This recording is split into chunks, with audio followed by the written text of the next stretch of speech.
के नचा लिया। बारे वाह, बाजा बजा लिया है ये। बाजा तो बजबे करते आ लोग सब तो नचबे करते। मुदा बरुआ के मम्मी आ बरुआ के मौसिये से माहौल रंगीन होय छै।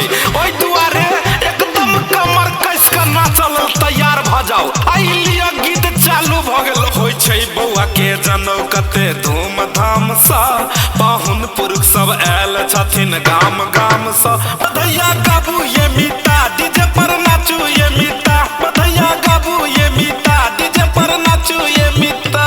आशीष लेता बरुआ सबसे राम राम सा। हाँ भीख लेता सबसे आई मांग मांग का। बधैया मांगू ये मीता डीजे पर नाचू ये मीता। बधैया मांगू ये मीता डीजे पर नाचू ये मीता।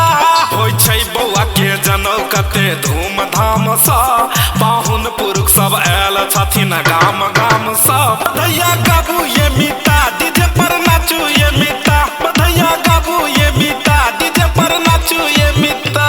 आशीष लेता बरुआ सबसे राम राम सा। हाँ भीख लेता सबसे आई मांग मांग का। बधैया मांगू ये मीता डीजे पर नाचू ये मीता। बधैया मांगू ये मीता डीजे पर नाचू ये मीता।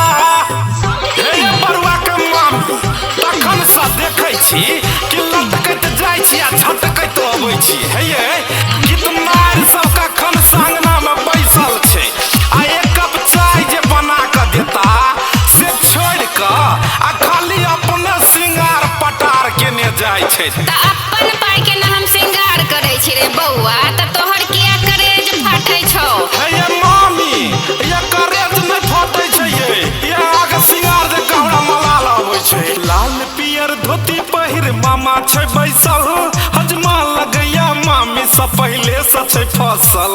ये मामी मार बार हंधा के तोरा छांट दिया। लाल पियर धोती पहिर मामा छै बैसल।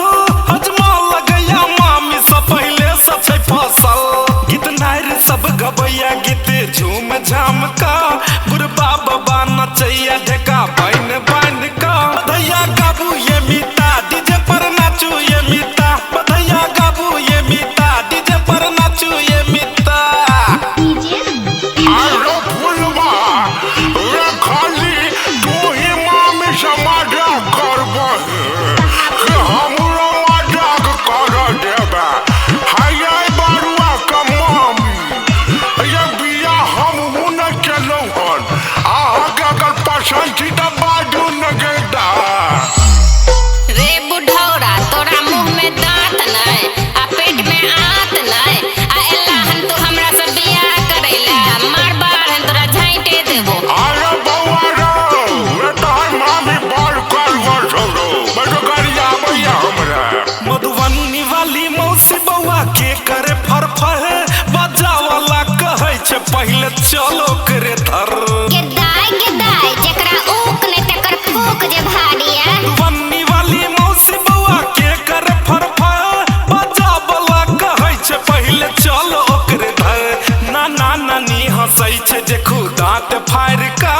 दादा दादी लुटाबे बटुआ चीर चार का। बधैया गाबू ये मीता डीजे पर नाचू ये मीता। बधैया गाबू ये मीता डीजे पर नाचू ये मीता।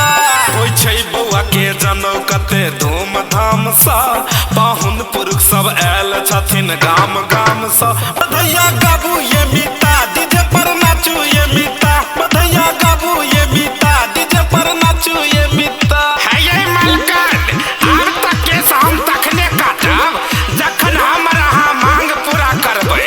नै तऽ बौआ के केस आधे माथा पर छोड़ि देब। नहीं तू बौआ के पूरा केस काट। चल तोरा घर वाली ला लहंगा चोली देलियो तू हो की याद रखबा।